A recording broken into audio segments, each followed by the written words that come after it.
वेंगुर्ला तालुक्यातील भोगवे ग्रामपंचायत हद्दीमधील नेवाळीवाडी येथे रस्ता व्हावा या मागणीसाठी गेल्या 35 वर्षांपासून प्रयत्न करणारे सामाजिक कार्यकर्ते मधुकर केळुसकर यांना तब्येतीच्या कारणास्तव हातगाडीवरूनच रुग्णालयात नेण्याची दुर्दैवी वेळ आली। राष्ट्रवादीच्या कोकण महिला अध्यक्षा अर्चना घारे परब यांनी रुग्णालयात जाऊन केळुसकर यांची आपुलकीने चौकशी केली। केळुसकर काका त्यांच्या पायाला लागलेलं पडल्यामुळे आणि त्याच्यानंतर त्यांना म्हणजे हॉस्पिटलमध्ये नेण्यासाठी जी अवस्था इथली, रस्ता तर नाहीच आहे मुळात, पण समुद्र किनाऱ्यावरनं जवळपास 1 किलोमीटर हातगाडीवरनं त्यांना नेण्यात आलं आणि नंतर डॉक्टरकडे नेण्यात आलं। आणि हे जेव्हा पेपरमध्ये आल्यानंतर आम्हाला सगळ्यांना कळालं की काका 35 वर्ष या 22 कुटुंबासाठी सातत्याने लढा देत आहेत, पण त्याच्यावर कोणतंही त्यांना अजून यश आलेलं नाहीये। चारही पीठांच्या शंकराचार्यांचा विरोध असताना अयोध्येत श्रीराम मंदिराचा लोकार्पण सोहळा तातडीने करण्याचा घाट का घातला जातोय, असा सवाल समाजसेवक डॉक्टर जयेंद्र पुरवळीकर यांनी उपस्थित केला। राम लल्ला आहे ना, त्याच्यासाठी सगळ्यात मोठा मुहूर्त कुठला? रामनवमी। मंदिर पूर्ण झाल्यावर अजून 2-2.5 वर्ष मंदिराचं काम आहे आणि तेव्हा रामनवमी जेव्हा असेल तेव्हा खरं हे संयुक्तिक होतं की एवढ्या मोठ्या देशाची आस्था आणि जगभरच्या हिंदू धर्मियांची आस्था असलेले प्रभू श्रीराम हे जे मोठे अवतार आहेत ना, श्रीराम आणि श्रीकृष्ण, मग अशा वेळेला घाईघाईत जे होत आहे ते माझं वाक्य नाही आहे, आदरणीय शंकराचार्यांचं वाक्य आहे कि राजकीय हिंदू अलग है और देश की करोड़ों जो हिंदू आस्था रखणारे हिंदू है वो अलग है। मालवण बंदर जेटीजवळ एक अनोळखी महिला मृतावस्थेत आढळून आली। मालवण पोलीस याबाबत अधिक तपास करीत आहेत। वास्कोचे आमदार कृष्णा साळकर यांनी ग्रामदेव दामोदर मंदिरात स्वच्छता मोहीम राबवली। अयोध्येत रामलल्लाची मूर्ती स्थापित होत असल्याबद्दल आमदार साळकर यांनी आनंद व्यक्त केला। स्थळांनी वचून ते साफसफाई करची म्हणून तो आज आम्ही हांगा दामोदर देवळान आयल्यार आनी साफसफाई केल्यार, फाटीं आमी मेस्तावाड्यार केलें, उरुल्यान केलें, अशें सगळे देवळां परत एकदा साफ करप आनी प्रभू श्री रामाक आमी अगत्यान भितर हाडप हें म्हाका दिसता आमचें सगळ्यांचें कर्तव्य आसा। राम देव म्हणजे प्रभू श्री राम हो आमचो आराध्य दैवत आनी ताजे खातीर ही संदी कोणेच चुकोवची न्ही। हें तुमकां 23 तारखेर बाकी मेळूंक शकना, हे 22 तारखेरूच आमी सगळ्यांनी मेळून एकठांय येवन बरें नेटान साजरे करूया इतलेंच हांव सांगून। मसळ्यातील जांभूळ गावचा नवोदित चित्रकार शुभम भेकरे याने 540 कोऱ्या कागदांचा वापर करून चारकोलने प्रभू श्री रामांचे 540 चौरस फुटांचे भव्य चित्र रेखाटले। ही कलाकृती पाहण्यासाठी नागरिकांची गर्दी होते। नमस्कार, माझं नाव शुभम प्रभाकर भेकरे, मी म्हसला तालुक्यातील जांभूळ या गावात राहतो। तर 22 तारखेला आपल्या होणाऱ्या श्रीरामांचे प्राणप्रतिष्ठा कार्यक्रमामध्ये मी सहभागी होण्यासाठी मी एक रामाचा भक्त असून श्रीरामांचं 512 स्क्वेअर फीटाचं एक भव्य दिव्य चित्र साकारले आहे। तर यासाठी मला जवळजवळ 500 तास लागलेले आहेत आणि यासाठी मी खूप मेहनत घेतलेली आहे। आणि या अगोदर जे मोठं श्रीरामांचं सर्वात मोठं चित्र होते चारकोलने बनवलेलं, ते 509 स्क्वेअर फीटाचं होतं। तर माझं हे चित्र एक वर्ल्ड रेकॉर्ड होणार आहे याचा मला पूर्ण विश्वास आहे। वैभववाडी पोलीस आणि माधवराव पवार विद्यालयाचे विद्यार्थी यांनी शहरात व्यसनमुक्ती जनजागृती रॅली काढली। या रॅलीत पोलीस कर्मचारी आणि विद्यार्थी मोठ्या संख्येने सहभागी झाले।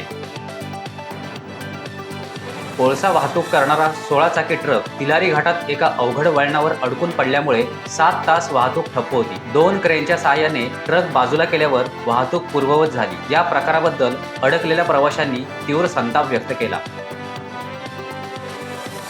रायगड जिल्ह्यातील श्रीवर्धन तालुक्यातील समुद्रकिनारी वसलेल्या दिवे आगार या निसर्गरम्य पर्यटनस्थळी दैनंदिन कचऱ्याचा प्रश्न गंभीर बनला आहे। प्रशासनाने याकडे वेळीच लक्ष द्यावे, अन्यथा दिवे आगारचे विद्रुपीकरण व्हायला वेळ लागणार नाही, असा इशारा नागरिकांनी दिला।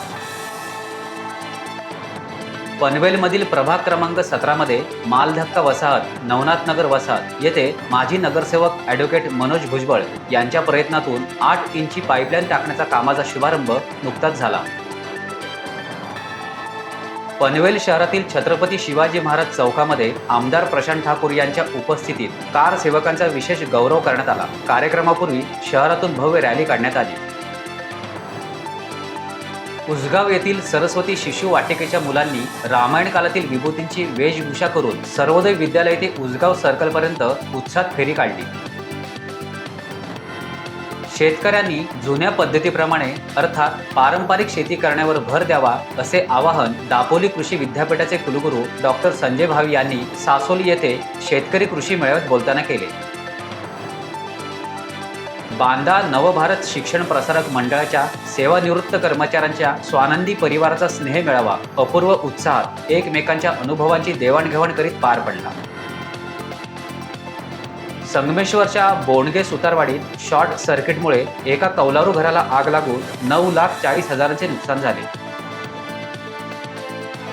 वास्कोतील नामवंत उद्योजक नारायण बांदेकर यांच्या मंदा आणि नारायण बांदेकर चॅरिटेबल ट्रस्टमार्फत वास्को पोलीस ठाण्याला शववाहिका प्रदान करण्यात आली. बांदेकरांच्या सेवाभावी वृत्तीचे पोलीस अधिकाऱ्यांनी कौतुक केले.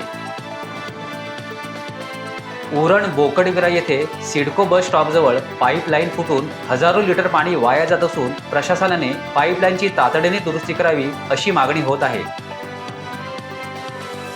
श्रीवर्धन नगर परिषदेचे मुख्याधिकारी विराज लबडे यांच्या मार्गदर्शनाखाली शहरातील कालभैरवनाथ, सोमजाई देवी, गणेश आणि जीवनेश्वर या देवस्थानांमध्ये स्वच्छता मोहीम राबवण्यात आली. गोव्यातील आपचे आमदार क्रूज सिल्वा यांच्या वेळकी मतदारसंघात आपची सभा झाली. यावेळी आपचे प्रमुख दिल्लीचे मुख्यमंत्री अरविंद केजरीवाल, पंजाबचे मुख्यमंत्री भगवंत मान, गोवा आपचे अध्यक्ष अमित पालेकर यांची प्रमुख उपस्थिती होती. अब हम ये आम आदमी पार्टी के एमएलए आए और उन्होंने आते ही एक्स मिनिस्टर के सामने की जमीन और पीछे की जमीन जो बैरन पड़ी हुई थी उसके अंदर इतनी सारी मॉडर्न टेक्नोलॉजी यूज करके फसल उगा दी. लेकिन ये चीजें जब आएंगी तो किसान अपने खेत में तो जाएगा, लेकिन खेत में असली मालिक बन के बैठेगा और उसके लिए ड्रोन काम कर रहा होगा. ये सबसे बड़ी टेक्नोलॉजी आहे. कणकवलीमध्ये वाहतुकीचे नियम मोडणाऱ्या 2100 वाहन चालकांकडून वाहतूक पोलिसांनी गेल्या वर्षभरात 14,95,000 रुपयांचा दंड वसूल केला. कणकवली पोलीस वसाहतीची पुन्हा नव्याने बांधणी करावी अशी मागणी ह्युमन राईट्स असोसिएशन फॉर प्रोटेक्शनच्या वतीने सार्वजनिक बांधकाम विभागाकडे निवेदनाद्वारे करण्यात आली. 450 वर्षांची परंपरा जपणाऱ्या शिराळे गावच्या गावपळणीला नुकतीच सुरुवात झाली. या गावातील 350 ग्रामस्थ पशु, पक्षी आणि धान्याचा साठा घेऊन गावाबाहेर काही काळ झोपड्या बांधून राहतात. मावळ लोकसभा मतदारसंघातील महाविकास आघाडीचे उमेदवार संजोग वाघेरे यांनी पनवेलमध्ये ठिकठिकाणी महाविकास आघाडीच्या पदाधिकारी आणि कार्यकर्त्यांच्या गाठीभेटी घ्यायला सुरुवात केली. सर्वांनी एक दिलाने काम करूया असे आवाहन त्यांनी केले. आजारपणाचे कारण देत सातत्याने गैरहजर राहणाऱ्या शिक्षकाला शिक्षण विभागाकडून पाठीशी घातले जात असल्याने वैतागलेल्या पालकांनी अखेर संगमेश्वर तालुक्यातील चोरोणे प्राथमिक शाळेला टाळे ठोकले. या शाळेत 71 पटसंख्या आहे. पंचायत समितीच्या गटशिक्षणाधिकाऱ्यांनी आता तरी याकडे लक्ष द्यावे अशी मागणी होते. श्री राजेश बाळकृष्ण यादव या शाळेत कार्यरत होते, परंतु गेली 10 वर्ष त्यांच्या शिक्षण प्रक्रियेतलं कामकाज पाहता या पालकवर्ग संपूर्ण त्यांच्या शिक्षण प्रक्रियेतील कामकाजाबाबत अत्यंत नाराज आहेत. रत्नागिरी शिक्षण विभाग, गोवा सायन्स सेंटर आणि जिल्हा विज्ञान मंडळ रत्नागिरी यांच्या संयुक्त विद्यमाने राजापूरमधील पाचल हायस्कूलमध्ये फिरते विज्ञान प्रदर्शनाचे आयोजन करण्यात आले होते. शाळेच्या 1300 विद्यार्थ्यांनी या प्रदर्शनाला भेट दिली. खेडमध्ये 22 जानेवारी रोजी माजी नगराध्यक्ष वैभव खेडेकर यांच्या पुढाकाराने शहरात भव्य शोभायात्रा काढण्यात येणार आहे. या शोभायात्रेत रथ, हनुमानाची 10 फुटी छबी, उंट, घोडे यांचा समावेश असून प्रत्येकाला साखर वाटली जाणार आहे. येत्या 22 तारखेला आम्ही या ठिकाणी भव्य शोभायात्रा काढण्याचं ठरवलंय.